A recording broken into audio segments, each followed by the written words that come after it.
দর্শক, বাজার দরের খবর জানবো। রাজধানী শ্যামবাজার থেকে পেঁয়াজের বাজার দর নিয়ে যুক্ত হচ্ছেন আমাদের সাথে সহকর্মী রাকিব হোসেন। রাকিব, সার্বিক পরিস্থিতি জানাবেন পেঁয়াজের দরদামের।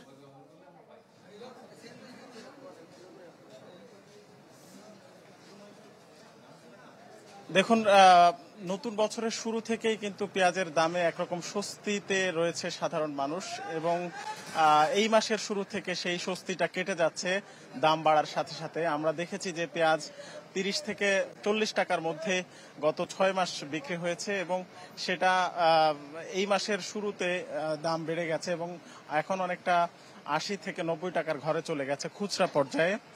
Furniture just smarter, JMG furniture.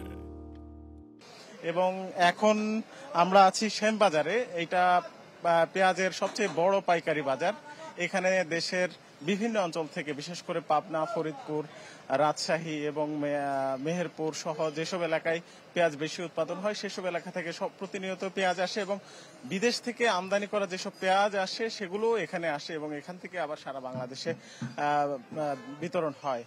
তো সেই হিসাবে আমরা যতটুকু জানতে পেরেছি যে গতকালকে এখানে সর্বনিম্ন 63 টাকা কেজি দরে পাইকারি পেঁয়াজ বিক্রি হয়েছে এবং সর্বোচ্চ 67 টাকা ছিল। এবং আজকে সকালে আমরা এসে খোঁজ খবর নিয়ে জানতে পেরেছি যে আজকে আরো কিছুটা দাম বেড়ে এটা 70 টাকায় ঠেকেছে, এবং সেই প্রভাবটা কিন্তু খুচরা বাজারেও পড়ছে। খুচরা বাজারে এখন আমি শুরুতে যেটা বললাম যে 80 থেকে 90 টাকার ঘরে চলে গেছে দাম।